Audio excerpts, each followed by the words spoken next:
I love the Microsoft Surface Laptop Go because it's such a little compact, powerful laptop.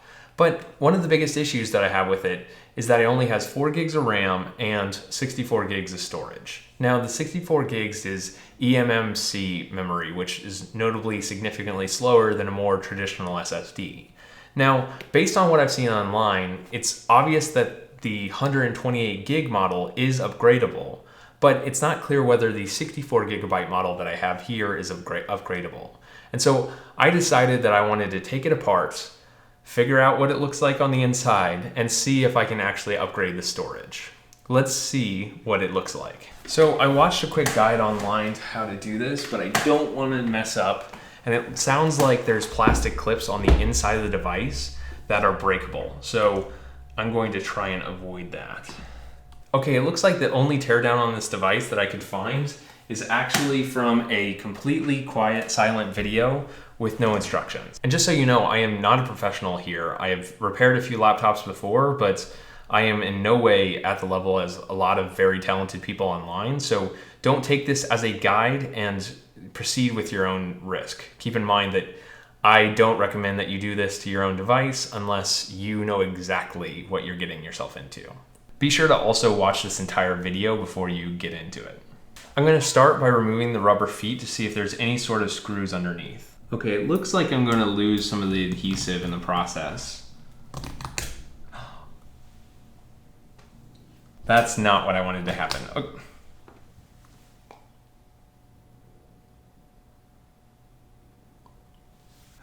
Okay, so don't do that. Let's see what else I can do wrong. Okay.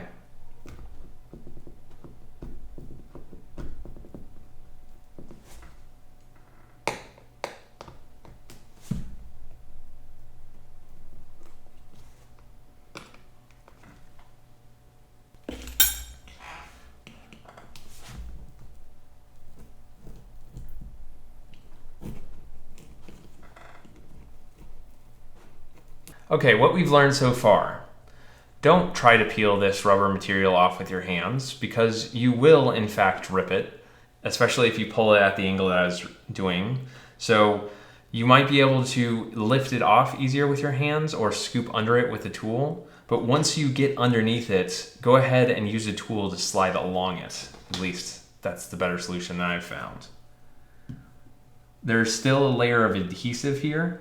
Also keep in mind that the bottom panel is plastic, so it's going to be possible that you end up scratching it if you run a sharp tool over it.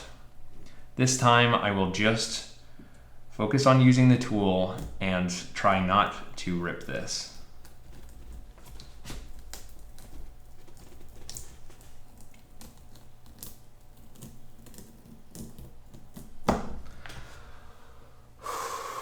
Okay. We were 1 for 2. Now we've got 1, 2, 3, 4, 5, 6, 7 Phillips head screws.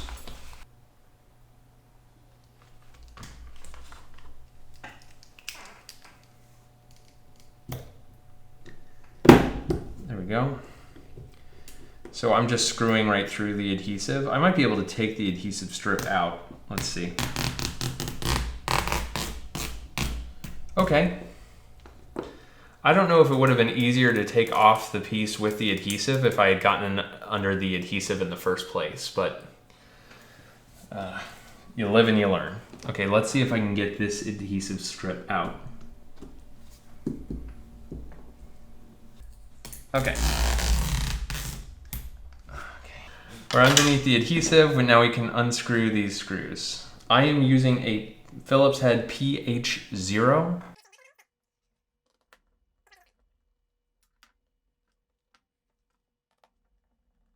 So if it turns out that I get underneath this and the storage is in fact not upgradable, then I will have ripped my rubber feet for nothing. I'm keeping the screws in order at this point, which is a good idea considering they are not the same size. These 3 screws in the back are longer than the 4 screws in the front.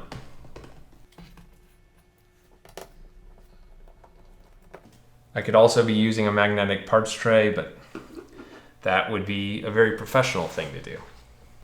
So based on what I've seen with the Surface Laptop 3 teardown, it seems that the keyboard then separates from the base of the device, and they use little plastic tools to get it off.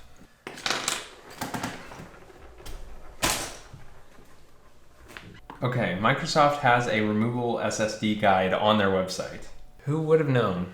So software tool, check. Plastic tweezers, check. Plastic opening pick, check. Plastic opening tool, check. Isopropyl alcohol dispenser. Screwdriver.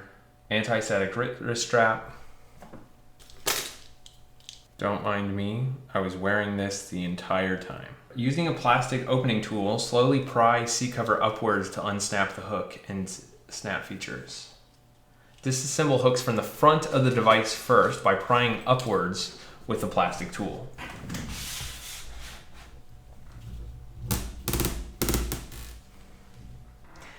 Yeah, never mind. It's on my ankle now. That's good enough. Okay, front of the device. Let's see if I can get a tool in there.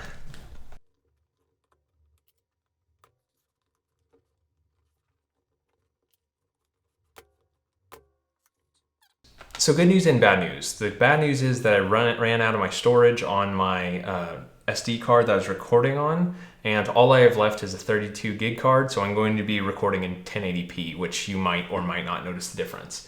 The good news is that I found a spudger that is good enough, still got a little bit of sharpness to it, that can still get under the wedge. I've been trying to pull the bottom panel off from the keyboard deck, but I found a guide online that said instead, you're pulling the keyboard deck upwards off of it. And so with a little bit of time and effort, I was able to get underneath it for a second. So I wanted to start recording again. So what I'm going to do is I'm going to kind of dig underneath it and see if I can get the pry tool underneath the keyboard.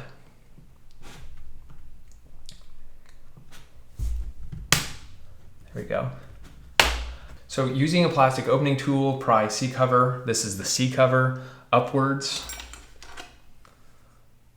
to unsnap the hook and snap features. So disassemble hooks from the front of the device first by prying upwards with the plastic tool.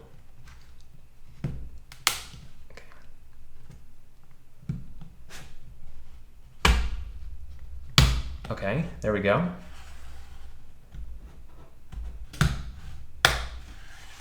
Pretty simple. Okay, now pry up on the hooks on the left and right sides of the device, working from the front to the back.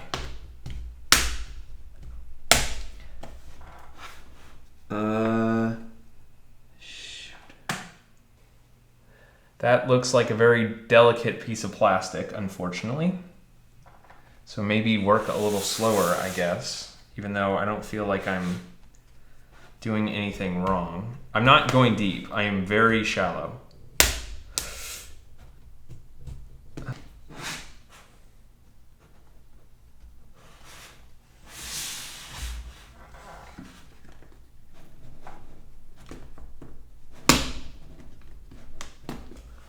Okay.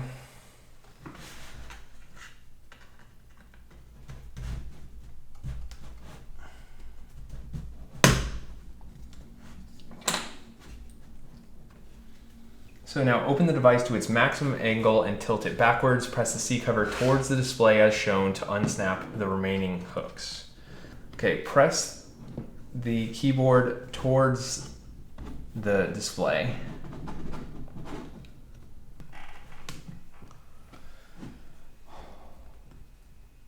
Oh. Please, please.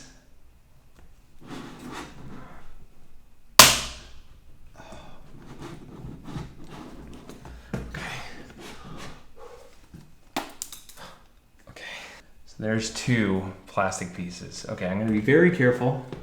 I don't want to tear the keyboard deck out. Okay. Okay. So when you are taking the keyboard deck off, do not pull it off immediately. Essentially, you're going to have the ribbon cable, which connects to the keyboard, or which connects to the motherboard right here, right next to where the battery connects. So do not pull it off immediately. Just move it slowly and, okay.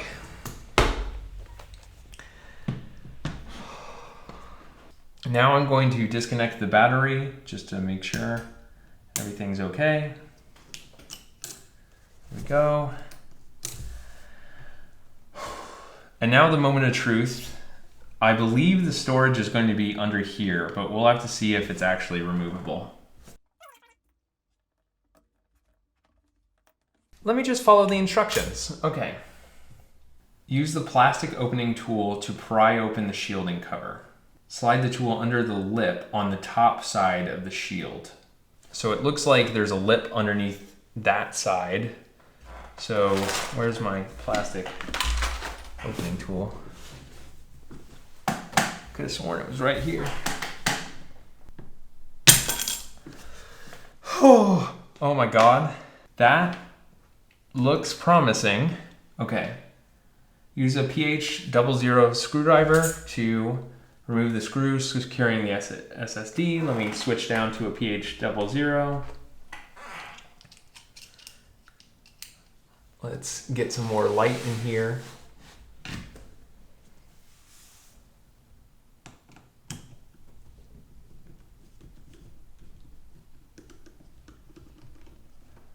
Here's the M.2 retention screw and, okay.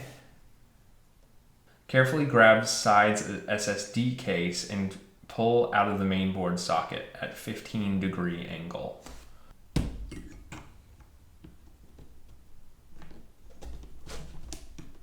There it is. Okay, you kind of have to wiggle it out, but there you go.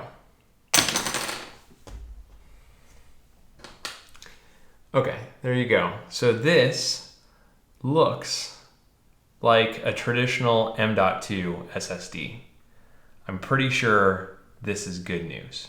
Okay, so let's review. So first step was to take off the rubber feet from the bottom and the top. Notably, there are 4 screws underneath the bottom, 3 screws underneath the top. They are of different lengths. When I was getting the rubber off, it was easier to get underneath it with a tool and scrape along it rather than pulling it off with my hands, because pulling it off with my hands resulted in ripped rubber, unfortunately. So just keep that in mind. Then I could get to the screws, which all had a pH 0 Phillips head screwdriver, and so it was really easy to get those off. Now, then when it came to actually removing the bottom panel, the keyboard deck is the part that comes off. And so it's connected by these tiny little plastic pieces. And so when I was removing it, I had to start at the bottom by the trackpad and slowly pry underneath it by using a plastic tool like this. So I basically pushed against the bottom of the keyboard and slowly slid it outwards to get a tiny little bit of disconnected between the keyboard deck and the bottom panel. And then I was able to use a guitar pick to slowly slide it along the edges and disconnect it. So first I went along the entire front edge, and then I went along each of the side edges. When I was going along one of the side edges, I unfortunately broke one of the plastic, hopefully just one of the plastic retention pieces. Which one, it's not completely obvious because these are all very, very small and delicate. So I recommend not going particularly deep and going very slowly, because otherwise you end up with broken plastic. We'll have to see once I put it back together if that has any negative impact on the actual seams. Hopefully it will still be very seamless, but we'll have to see. Now, once I did that, I slowly and delicately set the laptop up at full width and pressed against the keyboard deck towards the display. This one was very, very scary because I didn't want to break more of the plastic retention pieces. Thankfully, in the process, I don't think any were broken. And so the keyboard then slid. It really quickly disconnected from the bottom panel. And so then it was only connected by the ribbon cable. So with that in mind, I lifted the keyboard slightly away from the bottom panel and was able to get underneath it in order to disconnect the ribbon cable from the motherboard. I then disconnected the battery, and I could then get directly to the SSD. So in order to get this off, I was able to basically wedge a plastic piece behind it and lift out underneath it. And then I had direct access to the M.2 screws that allowed me to disconnect the SSD.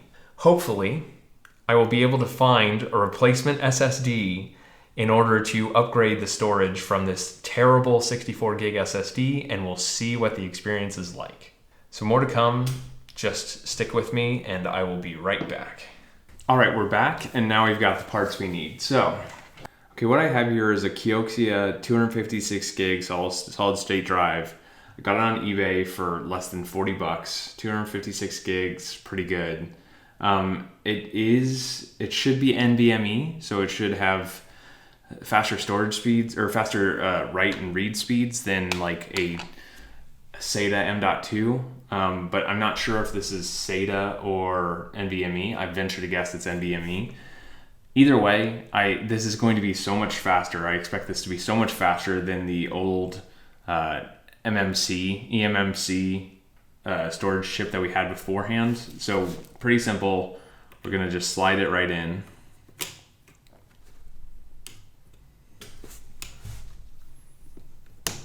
Takes a little bit of pressure. We'll take our M.2 screw. It is a Phillips 00, I'm pretty sure. And we'll go ahead and screw it into place. Now I'll put on the SSD cover.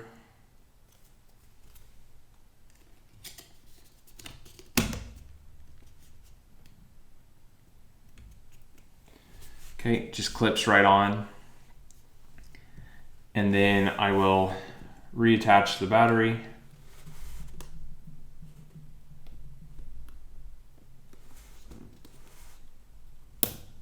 Put the clip arm down.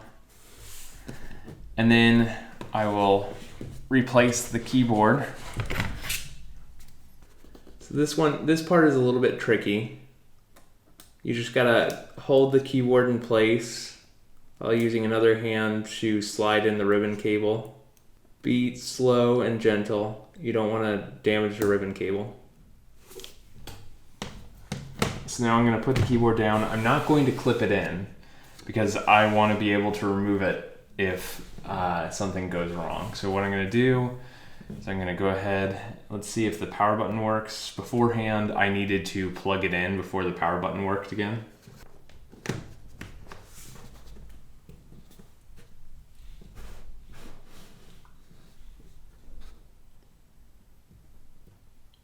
There we go. Okay, it's powering on. There's no operating system on this SSD, so chances are it's just going to boot directly to BIOS after realizing that. So I got Windows 10 here on this USB stick, so just gonna plug it in. Hopefully the SSD is connecting properly. Should be.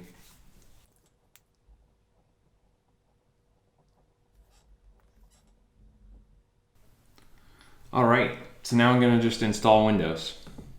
So while I wait for that, this is a pretty typical Windows install, so I'm just going to install it from scratch so I have a completely clean start. Usually Microsoft or the Surfaces are pretty good at recognizing and downloading their own drivers necessary for everything from the touch screen to the touchpad, keyboard in the first few minutes of boot up.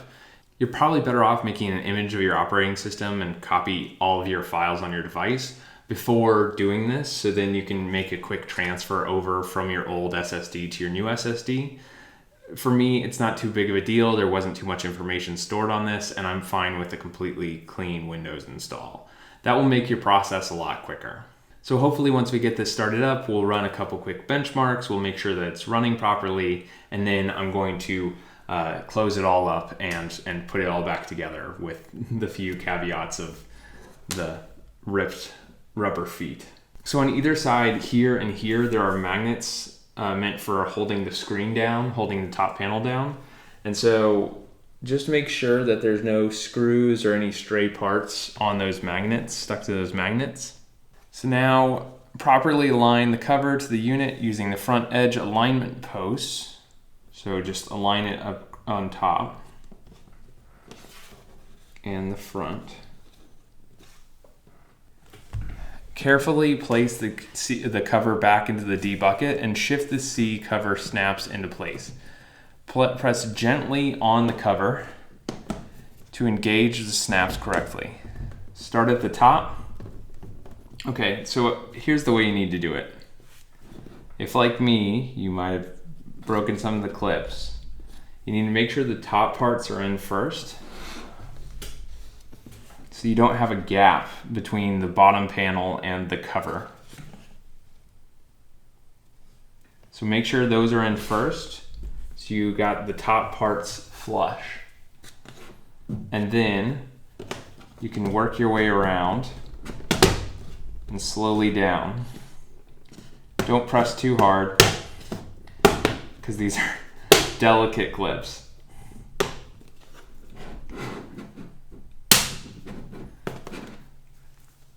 Okay, no seam over there, no seam over here. Now if I got it right, I should be able to close it properly. Oh my gosh. Oh my gosh, it worked. It worked. Okay. Okay, great. Now, for the final part, we're gonna put in the screws. So we have 7 screws here.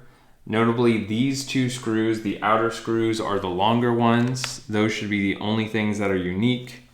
You can go ahead and use your Phillips 0, PH0.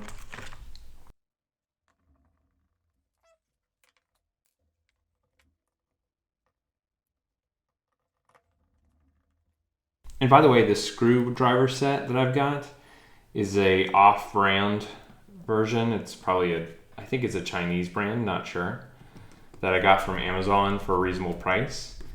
It is not top quality. A lot of the other pieces, like the plastic wedges and those tools, are a little weak and flimsy. The screwdriver set itself, though, is pretty great. So I'm glad I got the screwdriver set, although I wish I hadn't cheaped out on some of the more plastic pieces. So after I put all the screws in, then I should be able to put the rubber feet back on. So you'll notice that one of the rubber feet has these little pulls in it. That is the one that goes in the front, and notably the one that I ripped. So I'll do that one second. So what I got here, I've got some double-sided adhesive strips that I'm hoping will solve the issue.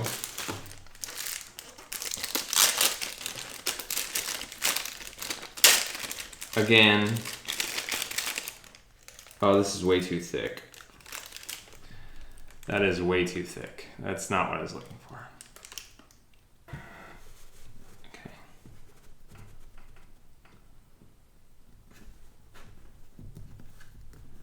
So it's sticking well. It's a little, it's not made for this, clearly.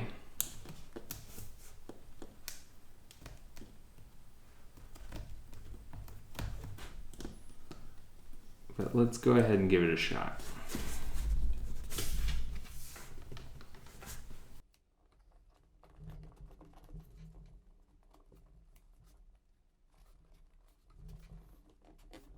All right, not my best work, but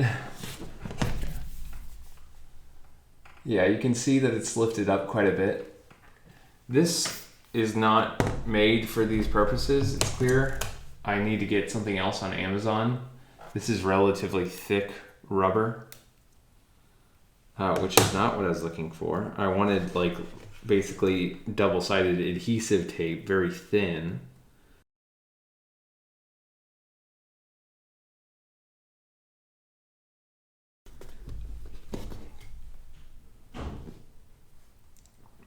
then finally this piece on top.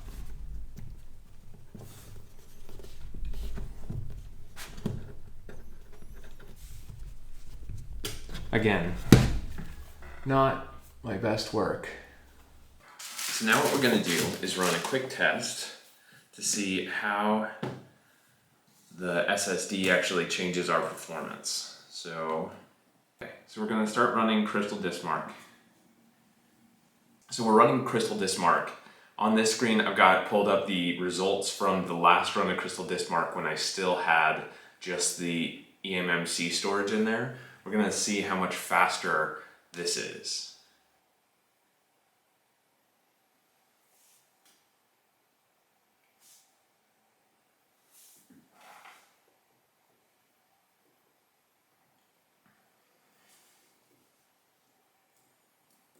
Okay, it looked like it just finished up the test, and I'm gonna go ahead and record it here. Okay, so these were results of the last run, specifically with the eMMC storage.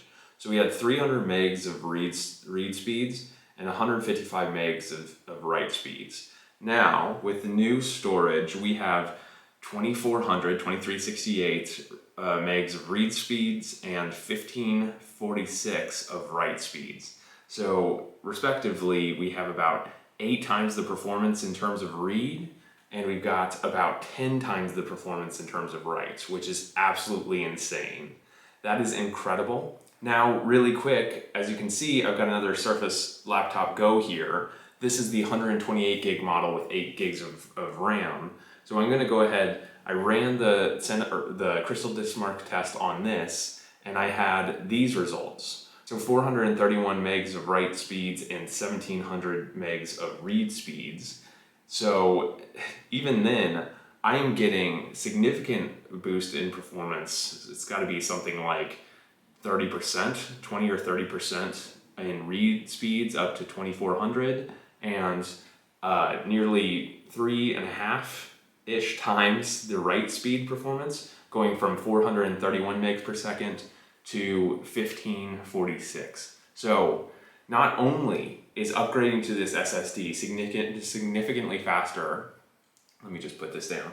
Not only is upgrading to this SSD significantly faster than eMMC storage in the 64 gig model, but it's also faster than the 128 gig model's SSD. So basically, if you plan on getting a Surface Laptop Go, then just know that even if you get the 64 gig model, you can upgrade the storage to be significantly faster and more capable. And so I'm really surprised. Now I'm going to use these two devices in practice and see if I can tell the difference, knowing that now I have still 4 gigs of RAM here and slower storage, but 8 gigs of RAM here. And we'll see whether I can actually tell the difference. So thank you for watching. I hope this video helps you make a decision on the Surface Laptop Go.